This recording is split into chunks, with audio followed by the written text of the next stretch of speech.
This is episode 32 of the Christian Research Journal Reads podcast, Trusting Jesus in a Universe That Doesn't Have Your Back. A Christian Looks at Manifesting by Anne Kennedy. This article was published online May 1, 2024. The Christian Research Journal Reads podcast provides audio versions of Christian Research Journal articles. You can read the full text along with its documentation of these articles at equip.org. That's EQUIP.org. Trusting Jesus in a Universe That Doesn't Have Your Back, A Christian Looks at Manifesting by Anne Kennedy, read by Christina Wintersteller. Quote, "This is a message to my future self," unquote. The words are spoken by a young man, the sallow sheen of his bald head muted against the clinical backdrop of his hospital bed. He looks intently out at his followers. In customary TikTok style, the camera is close on his face. Quote, "1 year from now," unquote. He goes on, quote, "You know, when I beat cancer. How you looking, bro? Got a nice flow going? I know you're pulling, girls. And the eyebrows are back. Nice 12-pack, and I know you're looking good," unquote. It is August 2020, and the hashtag on the side says, quote, "manifesting," unquote.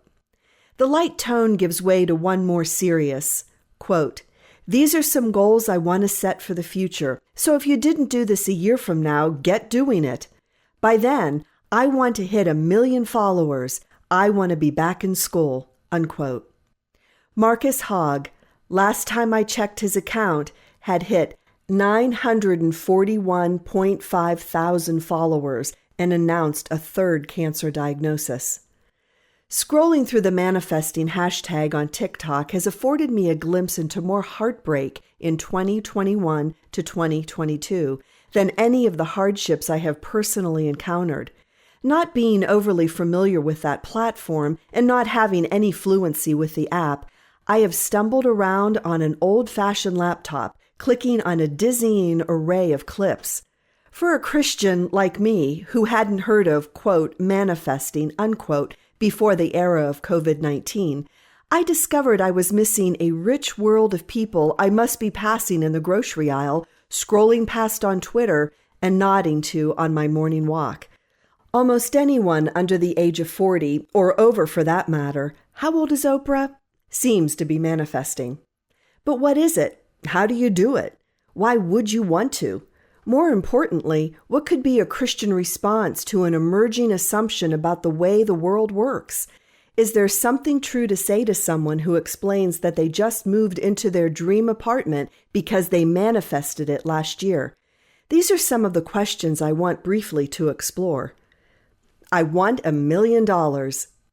In the early 2000s, Oprah featured what became one of the most popular books of the last 20 years, one that transformed a culture eager to abandon the old mores of hard work and bygone Judeo-Christian scruples in favor of an easier, technologically shaped personal fulfillment. The book was called The Secret, and in it the author, Rhonda Byrne, claimed to have discovered mysterious, though eminently practicable, knowledge from ancient learned men. These sages knew how to harness the powerful vibrational, quote, quantum, unquote, energy frequencies of the universe to get what they needed, and, more importantly, what they wanted. In some version of Gnostic prosperity-seeking faith, possessors of the secret, people as removed from each other as Jesus of Nazareth, Da Vinci, and Goethe, nevertheless understood that their thoughts could draw forth what the universe has to offer, either for good or for ill, for the universe is able only to hear the thoughts of people and not to discern or interpret them. The manifester in every time and place is able to master her thoughts by listening to her feelings. She then aligns herself with those frequencies. The oft appealed to word is, quote, intentional, unquote. Don't let your thoughts and feelings get away from you. Intentionally drive your desires into the universe through your positive thinking. Examine yourself and then alter your emotional and intellectual life to put yourself in the place to receive riches and blessing. The first step is to think about what you want. Perhaps you are lonely. Declare to yourself that a year from now you will have the relationship of your dreams. Make the declaration in the present tense, quote, I am married to the man of my dreams, unquote, and then live as if it were so. Clean out your closet to make room for his clothes. Take down the pictures of yourself in your happy singleness and replace them with couples. Or perhaps you desire wealth without having to work. The universe, many teachers of manifesting insist, has no idea of pennies or portfolios. What is a single dollar to the universe compared to 1,000,000? If you want a lot, don't just expect that it will come. Write a check to yourself like Jim Carrey did with a fixed date. These sorts of desires are consequential, but perhaps you want something modest, like a good parking space. To prove that manifesting is real, practice on the ordinary desires of life and you will begin to gain confidence. Many people today, claims Byrne, are natural manifestors, bringing about the good things they desire by intuitively controlling their own energy fields. She gives the example of 10-year-old Colin, who wanted not to have to stand in any lines at Disney World. The first day was a disappointment. There were many lines, and he was forced to stand in them all. But that night in the hotel, he saw himself. This is the key. He visualized himself, walking up to rides and getting on without having to wait. The next morning when he entered the park, the Disney staff invited him and his parents to be Epcot's first family of the day. As such, they were able to go on all the rides without waiting. This, essentially, was the experience of Jennifer Aniston, who, upon moving to Los Angeles, found herself in the sort of neighborhood with the sort of friends that would eventually become the show Friends. She brought about the billion-dollar hit by being who she was already. If you aren't getting what you want, all you have to do is become the sort of person who has what you want. When bad things happen to you, it's your own fault. The Secret isn't very long. I listened to it on YouTube while I scrubbed my kitchen, trying to tell the universe that I didn't want dirt on my white cabinets. Whether you are Jesus or Jennifer Aniston, claims Byrne, the, quote, law of attraction, unquote, cannot be broken. Whatever you manifest is what you get. If you are discontented, you are redounding your negative experiences back on your head just by thinking about them. I knelt on the floor, letting my grimy cloth fall, considering the implications of her claim. Being a law, it applies universally to everyone, she insists. When bad things happen to people, it is because those people attracted those bad things. Quote, often, unquote, Byrne writes, quote, when people first hear this part of The Secret, they recall events in history where masses of lives were lost, and they find it incomprehensible that so many people could have attracted themselves to the event, unquote. Yes, absolutely, I thought.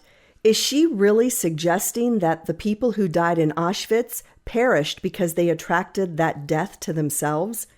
This is a hard pill to swallow, even for people who avail themselves of the technique. Marcus Hogg explains in one of his more poignant TikToks that he did nothing to deserve his cancer. It's not his fault. Nevertheless, by his own positive energy, he is going to beat it. Though he didn't manifest his cancer, he will manifest his own healing. With healing just beyond his reach, he nevertheless holds out his hands, trying to control the uncontrollable. Byrne writes, quote, you have a choice right now. Do you want to believe that it's just the luck of the draw and bad things can happen to you at any time? Do you want to believe that you can be in the wrong place at the wrong time? That you have no control over circumstances? That is the crucial question of life itself, and most people intuitively feel it is a perilous burden. The more compassionate manifester will sift out the, quote, law, unquote, portion of what essentially amounts to karma. What goes around comes around some of the time, but when it does, no one can really control it. I can't help but feel a morbid admiration for Byrne's view that you get only what you attract to yourself, though I was not surprised how quickly she moved on from the problem of evil to instruct the hopeful on how not to, quote, think fat thoughts, unquote, when they are trying to lose weight. She is able, she claims, to eat whatever she wants and take no exercise because she has mastered the secret. spiritual, if not religious, vision boarding. Quote, "Surely this must be simple witchcraft," unquote, I kept thinking as I watched one instructional video after another. Witchcraft cultivates a transactional view of power. It can be as simple as writing out an incantation on a properly torn paper and then folding it either toward or away from yourself. The Witch of Wonderlust claims to be able to attract the next month's rent or repel people she doesn't want to have to deal with. Manifesting, I discovered, is an axiom among the witch community. And while most manifestors probably do not dabble in other occult practices, it doesn't take too many clicks around the Mind Valley University on YouTube, basking in the soothing voice of Reagan Hillier, to stumble into a profoundly spiritual realm. Her architecture of the mind teaching begins with practical advice about connecting the feelings to the thoughts, to traveling to the past to heal yourself, and finally to connect with golden orbs of light that will lead you to the fullness of your desires. She advertises herself within the realm of self-help, but I had to turn off one of her videos when, in a trance, she began to channel some other spiritual realm. Similarly, Oprah has long preached a self-oriented spirituality that doesn't require God. The universe, which, in her view, could be God if you wanted to call it that, is an impersonal force to be manipulated by the human mind. She has raised up a generation of vision boarders, people who arrange boards covered in pictures of things they want and displayed in places where they will often see them, waiting patiently for the universe to deliver. The board gets you into the right kind of, quote, faith, unquote, state. Your desire for something is not in front of your conscious, anxious, overwrought mind. It's just there. At some point, your passive yet positive stance toward the unseen force of the universe will pull in the beautiful couch you're lusting after. I find the idea that God would be at the back of this conception of the universe to be curiously naive. To nakedly pursue one's desires always leads a person straight into the arms not of God, but of his archenemy, Satan, and his legion of spirits. In limited fashion, this malign spiritual realm can hear us and sometimes, under the mighty and baffling hand of God, give us what we want, though at other times it is permitted to terrorize us. Leviticus 19:31, Job 1:12, 1 Corinthians 10:20 through 22. I have no doubt that when Jim Carrey wrote himself that check, while his talent was enough to guarantee him an acting career, the spiritual forces that rebel against God helped him along. His deep-set, anxious gaze does not speak of spiritual well-being. Likewise, when Oprah says she is, quote, a powerful manifester, unquote, I believe her. She has invited the cult of the self into mainstream American culture. She has long been dabbling with forces beyond her control. Why is manifesting so depressing? In all my research, the thing that most discouraged me was the sense of isolation that manifesting engenders. Even when a manifestor gains something like, quote, love, unquote, or a relationship, the love is so oriented toward the self that it doesn't satisfy.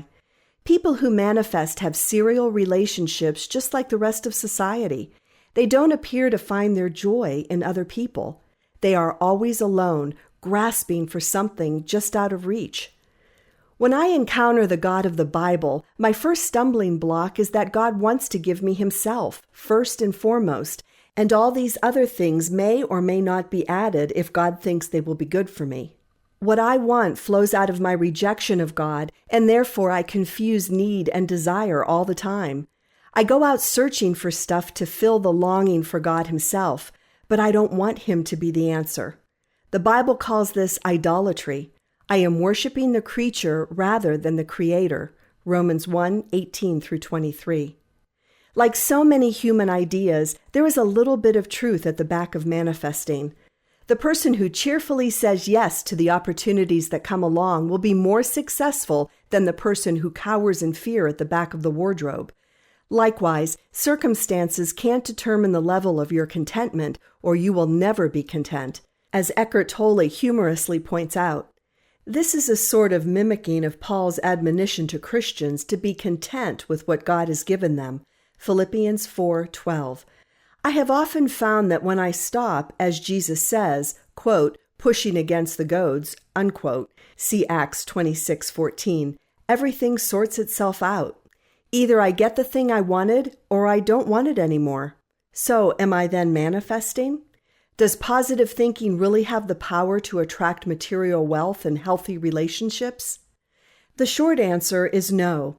But the manifester, like every person since the dawn of time, is stretching toward that primordial hope that if you do good, good should flow out of it. When the descendants of Abraham went into the promised land, the Lord heard their vows to obey him on Mounts Abel and Gerizim, Deuteronomy 27-28. They confidently expected to keep their promises. If they tried hard, they would succeed. That the first promise was to worship God alone in a posture of placid and companionable trust, they did not appear to notice. Walking down those hills, committedly self-reliant, the curses were already mounting up. They wanted the stuff without having to ask the God who made it all. The providence of God is better. Byrne and others who preach manifesting and the law of attraction insist that everyone is always manifesting something. Your energy frequencies are inviting something into your life. The question is it what you want? If you don't like your life, you have the power to change it. It is in this enticingly simple half-told truth that I think the Christian might throw pebbles into people's shoes, especially of those who are not succeeding at manifesting health, happiness, and wealth. Like the person who keeps sending checks to Creflo Dollar, getting poorer all the time, and yet still believing for prosperity, the manifester is walking down a dusty path of spiritual ruin, insisting that there is green grass just on the other side of that brown hill. If a manifester is honest, she will have to admit, on the one hand, that she does get what she deserves, and, on the other hand, that she doesn't. If I were to go back and examine all my actions and attitudes of the past 3 weeks, I would be able to find the roots of corporate discontent. I was stressed about writing this article, for example, and so I was short with my children when they tried to get my attention. In my irritation, I said things I shouldn't have said. Then I ignored their hurt feelings. Then I blamed them for being recalcitrant. Finally, it all came to a head, and I had to apologize to everyone, and I still didn't have the article done. My stress affected all the people in my household. In Christian terms, sin begat more sin. Taking this condition of myself as a manifester, I would certainly have to go back and figure out where everything went wrong. I would benefit from taking responsibility for my own part in the misery of our household. But in the aftermath, I would need to concentrate even more on myself and my feelings, rather than merely apologizing to my children and forcing myself to write the article. I would need to live as if the article already existed, as if I had no stress, as if we were all perfectly happy. Various lies would have to be told about how we are as a family and about my own capacity to produce deathless prose. Most of all, I would need to keep a vice grip control on what, for me, amounts to a whole universe of emotional confusion. The Christian response to the situation might look similar, taking responsibility, cheerfully going on with the task, but rather than pretending that I feel happy or living as if the article is already somewhere in existence, I can, through prayer and repentance, ask Jesus to forgive the sins I committed against my children and to give me his grace for the task. Indeed, I am invited to recognize that the fact that I have children and a mind are due entirely to God's provident care. I haven't gotten what I deserved, which, because I sinned, was death and hell. On the contrary, I have received mercy. God gave his only Son as a sacrifice for that sin precisely because I was going to get what I deserved, and there wasn't a thing I could do about it. I can't change myself into the kind of person who only gets good things. Because I am a sinner, it is impossible. But God in Christ is able to accomplish the impossible by the power of his death and resurrection. And then, with lavish generosity, he, through power of his own Spirit, remakes me into a person who is able to bear the goodness of God. Indeed, so completely does God turn over the necessary karmic recompense of evil that he is able to use the awful things themselves to accomplish good. The terrible tragedies that befall us, not just as a result of our own sin, though of course that is always a factor, but because of the general fallen state of the world, are not the final word. When we put ourselves into God's hands through true faith and trust, not a single experience, whether bad or good, is lost. God accomplishes His perfect will in the cosmos through them all. The Christian can confidently say to the Marcus Hoggs of the world who did nothing to deserve a diagnosis of cancer, that the God who created and ordered the cosmos for His own glory intimately associates Himself with us in our ruin and provides an everlasting way out of it. He comes to us in our grief by the power of the cross, making us alive by the power of His resurrection. He shows us who He is and who we are in Him. Ultimately, nothing can separate us from His perfect love, the greatest and most perfect gift anyone can receive. Thank you for listening to another episode from the Christian Research Journal Reads podcast, which provides audio articles of Christian Research Journal articles. If you go to equip.org, you will find a brand new article for the Christian Research Journal published weekly. In addition, please subscribe to our other podcasts.